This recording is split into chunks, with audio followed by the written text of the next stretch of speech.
पिछले 10 सालों में कभी कोई इस्तीफा दे दे और खासकर प्रधानमंत्री इस्तीफा दे, ये तो शब्द भी किसी के जुबान पर नहीं आया था। सोचिए, सत्ता पक्ष से इस्तीफा मांगना, भारत बंद करना, प्रदर्शन करना, धरना देना, ये सब लोकतांत्रिक देश भारत में राष्ट्रद्रोह है, अपराध है। लेकिन आज फिर एक ऐसा फैसला आया है जिसके बाद दूसरा कोई और नहीं, इस देश का एक बड़ा ब्राह्मण समाज का नेता, बीजेपी का पूर्व सांसद, इस देश के पूर्व कैबिनेट मिनिस्टर सुब्रमण्यम स्वामी ने प्रधानमंत्री नरेंद्र मोदी का इस्तीफा मांगा है। और सोचिए, किसी ने ठीक कहा है, सोशल मीडिया जो है वो सरकार से सख्त सवाल पूछा है कि 5 करोड़ 10 करोड़ के लिए ईडी की जांच करवाने वाली केंद्र सरकार 6500 करोड़ के चंदे का अब हिसाब देगी, और वो भी अब दुनिया के सामने होगा। वेबसाइट पर, चुनाव आयोग की वेबसाइट पर लगेगा कि 6500 करोड़ रुपए 2018 से 2024 तक 6500 करोड़ रुपए बीजेपी को जो मिला है चंदा, वो किसने दिया है। सोचिए, इस देश में सबसे कम चंदा 3 करोड़ अखिलेश यादव की पार्टी समाजवादी पार्टी को मिले, जिसको इस देश की मनुवादी मीडिया भ्रष्टाचारी कहती है। इस देश में मायावती जी की पार्टी बीएसपी को 1 रुपया चंदा नहीं मिला है, जिसको इस देश की मनुवादी मीडिया भ्रष्टाचारी मायावती कहती है और पैसे की देवी कहती है। इस देश में लालू यादव की पार्टी, हेमंत सोरेन की पार्टी को चंदा नहीं मिलता है। आप कल्पना कर सकते हैं, डीएमके को चंदा नहीं मिलता है। चंदा मिलता है, पहले कांग्रेस को मिलता था, दूसरे नंबर पर बीजेपी होती थी, अब बीजेपी को मिलता है और दूसरे नंबर पर कांग्रेस है और तीसरे नंबर पर लेफ्ट है। ममता बनर्जी भी है, अरविंद केजरीवाल भी है, नवीन पटनायक भी है। तो सोचिए, इस देश में दलित, पिछड़े, आदिवासी लीडरशिप वाली पार्टियों को चंदा तक नहीं मिलता है। मैं बार बार कह रहा हूं, जो समाज आपको चपरासी नहीं बनने देना चाहता है, जो समाज वो आपको चीफ मिनिस्टर और प्रधानमंत्री और चीफ जस्टिस बनने देगा, लेकिन ये बहुजन समाज के लोग, बहुजन समाज के नेता, बहुजन समाज के अधिकारी जब तक नहीं समझेंगे जातिवाद, तब तक उनके साथ जातिवाद होता रहेगा। नमस्कार, मैं शंभू कुमार सिंह और आप देख रहे हैं नेशनल दस्तक। सोचिए, 1-2 करोड़ की बात नहीं है, 6500 करोड़ रुपए बीजेपी को किसने चंदा दिया, यह सुप्रीम कोर्ट ने कहा है कि इसकी जानकारी देनी पड़ेगी और चुनाव आयोग को वेबसाइट पर लगाना पड़ेगा। उसके बाद इलेक्टोरल बॉन्ड, पहले दलों को चंदा मिलता था, उस चंदे का हिसाब किताब चुनाव आयोग को देना पड़ता था। और पहले वेबसाइट नहीं थी, डिजिटल नहीं था दुनिया, तो हिसाब किताब रखता था। अब सब कुछ डिजिटल है। जैसे आप जब चुनाव लड़ते हैं तो आपके पास कितना अंगूठी है, कितना गाय है, भैंस है, खेत है, 1-1 रुपए की संपत्ति की जानकारी चुनाव आयोग को देनी पड़ती है और चुनाव आयोग अपनी वेबसाइट पर लगाता है। लेकिन सोचिए, जब बीजेपी की सरकार बनी तो अब वो नहीं रहे वित्त मंत्री अरुण जेटली, उन्होंने एक कानून पास करा दिया कि अगर पॉलिटिकल पार्टी को कोई आदमी चंदा देगा अरबों खरबों का, 100 करोड़ 200 करोड़, उसकी जानकारी लीक नहीं की जाएगी। चंदा किसने दिया, वो आदमी कौन है, कैसा आदमी है, तो आपको 1-1 रुपए का हिसाब देना है, लेकिन सरकार को नहीं देना था। ये चल रहा था पिछले 6 सालों से, ये खेल चल रहा था। 2018, 19, 20, 21, 22, 23, 24 और 6 सालों में सबसे ज्यादा 6500 करोड़ रुपए के आसपास बीजेपी को चंदा मिला है। बीजेपी का जो आप दिल्ली से लेकर जिला तक में और ब्लॉक में भी जो आप दफ्तर देख रहे हैं, वो इसी 6500 रुपए करोड़ का कमाल है। लेकिन मेरा सवाल ये है, खैर ये पक्ष है कि सुप्रीम कोर्ट ने इसको रद्द कर दिया है इलेक्टोरल बॉन्ड को, और कहा है कि ये असंवैधानिक है, अनकॉन्स्टिट्यूशनल है। एक बात, भारत सरकार के पास मौका है, वो चाहे तो इस कानून को पलट दे, वो एक अध्यादेश ले आएंगे, पलट देंगे, फिर चलता रहेगा। ये भारत संसद को सुपरमेसी है, लेकिन ये बहुजन दल नहीं कर पाते हैं। तो सोचिए, अब देखते हैं सरकार क्या करती है। लेकिन सुब्रमण्यम स्वामी ने प्रधानमंत्री नरेंद्र मोदी से इस्तीफा मांग लिया। लेकिन मेरा सवाल ये है, मेरे लिए खबर ये है कि कोई भी इस देश का धन्ना सेठ, मायावती जी के शब्दों में, ये जो धन्ना सेठ है वो Sapa, Basapa, RJD, JDU, JMM, DMK, दलित, पिछड़े, आदिवासियों की पार्टी को चंदा क्यों नहीं देता है। ये धन्ना सेठ national Dastak, the week, national जनमत, दलित दस्तक को एडवर्टीजमेंट क्यों नहीं देता है। इसकी वजह और कुछ नहीं है भाई साहब, जाति है, जाति। जो जाति है कि जाति ने, इस देश के धन्ना सेठ लेफ्ट वालों को भी चंदा देते हैं, जो इस देश में कैपिटलिज्म के खिलाफ है, जो पूंजीवाद के खिलाफ होने की बात करते हैं, उनको भी चंदा मिलता है क्योंकि वो सवर्णों की पार्टी है। तो ये मेरी अपनी एडिशनल जानकारी है जो आपको दे रहा हूं। अब एक एक करके वो खबर बताऊंगा जो आपके लिए बहुत जरूरी है। इलेक्ट्रल बॉन्ड, ये मृणाल पांडे हैं, ये मैडम बड़े अखबारों में संपादक रही हैं। हम कहती न थी कि अधूरे मंदिर भी आंख खुलते ही राम जी नेकी की शुरुआत करेंगे, कर दिया बजाओ 2100 किलो का घंटा। सोचिए इन तो इसी बीच एक याद दिला दूं, संविधान के आर्टिकल 28 के हिसाब से किसी भी सरकारी संस्था में किसी धर्म विशेष का पूजा पाठ गलत है। रवीश कुमार ने कहा है। पूनम अग्रवाल ने इलेक्ट्रल बॉन्ड पर कई वीडियो बनाए हैं। आज के दिन कोई गोदी एंकर इस तरह का एक भी वीडियो ट्वीट कर रहा है। संविधान से भीतरघात का इतना बड़ा मामला पकड़ा गया है। रंगे हाथ और गोदी मीडिया के मालिक पत्रकारिता के सोने की छड़ी लेकर नून वॉक पर चले गए हैं। तो सोचिए रवीश कुमार का बड़ा हमला है ये, और वो ताक में रहते हैं कि बीजेपी के खिलाफ कोई खबर मिले और रगड़ देते हैं भाई साहब। इलेक्ट्रल बॉन्ड पर एसवाई कुरैशी, पूर्व मुख्य चुनाव आयुक्त, पिछले 5-7 सालों में सुप्रीम कोर्ट से हमें मिला ये सबसे ऐतिहासिक फैसला है। तो ये सबसे बड़ी खबर है और इसे माना जा रहा है कि 2024 चुनाव से पहले बीजेपी की सबसे बड़ी मुश्किल बढ़ेगी। और सवाल है कि ये दूध का दूध और पानी का पानी हो जाएगा अगर अध्यादेश लेके सरकार नहीं बदलती है कि ये पैसा आया कहां से है। रवीश कुमार का निशाना फिर इस देश की गोदी, जिसको ये लोग गोदी मीडिया कहते हैं, ये खुद जातिवादी मनुवादी मीडिया के हिस्सा हैं। रवीश जब तक एनडीटीवी में रहे एक दलित पिछड़ा को नौकरी नहीं दी।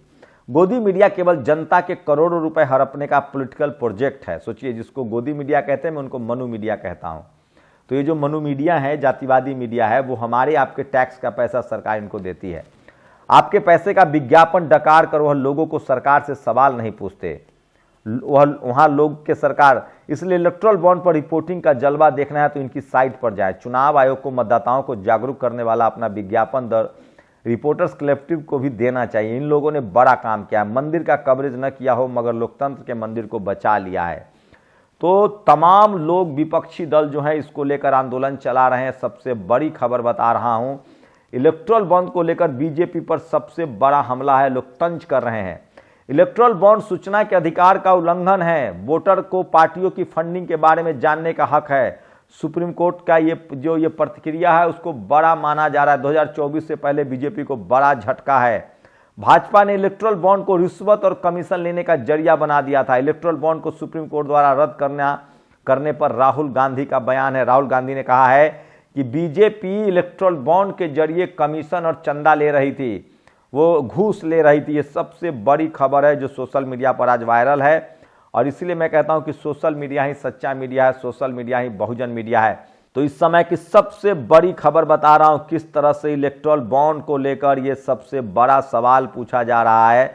और आप लोग अपनी प्रतिक्रिया दीजिए, आपकी क्या प्रतिक्रिया है? क्या ये प्रधानमंत्री नरेंद्र मोदी के लिए सबसे बड़ा झटका है? आगे वो क्या करेंगे? क्या इस सुप्रीम कोर्ट के फैसले को बदल देंगे? ये भी सबसे बड़ा सवाल है जो लोग जानना चाह रहे हैं। और अगर बदलते हैं तो क्या होगा? सोचिए, मीडिया कंट्रोल है, सरकार के खिलाफ एक खबर नहीं आती है, मीडिया कंट्रोल है, इसलिए आपके पास खबरें। सोचिए, इलेक्ट्रल बॉन्ड से मिला दान। भाजपा को 2018-19 में 1450 करोड़, सोचिए 1450 करोड़। और ये भाजपा को, तृणमूल कांग्रेस को, सोचिए तृणमूल कांग्रेस को भी चंदा मिलता है और कांग्रेस को भी चंदा मिला है। कांग्रेस को चंदा मिला है 383 करोड़ और 97 करोड़ मिला है ममता बनर्जी को, जो सवर्ण पार्टी है। सोचिए, तो ममता बनर्जी 2018 में दूसरे नंबर पर है। आज ममता बनर्जी पर भी एक वीडियो बनाऊंगा कि जातिवाद की सबसे घिनौनी सरकार ममता बनर्जी चला रही है और दलित, पिछड़े, आदिवासी, अल्पसंख्यकों के लिए नरक बन चुका है लेफ्ट वाला पश्चिम बंगाल अब ममता बनर्जी के राज में। और मुसलमानों का किस तरह से उनको क्रिमिनल बनाया जा रहा है।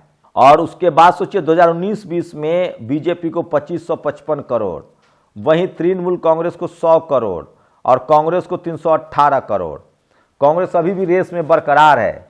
और सोचिए 2020-21 में 22 करोड़ जो मिला है वो बीजेपी को, 42 करोड़ जो है वो ममता बनर्जी को और 10 करोड़ जो है वो कांग्रेस को मिला है। सबसे खराब मौसम रहा है 20-21 में।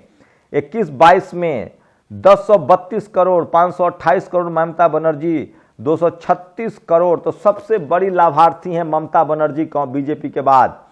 और सोचिए, इसलिए मैं कह रहा हूं सवर्ण समाज के दलों को चंदा मिल रहा है। और ये सबसे बड़ी खबर है जो मैं आपको बता रहा हूं।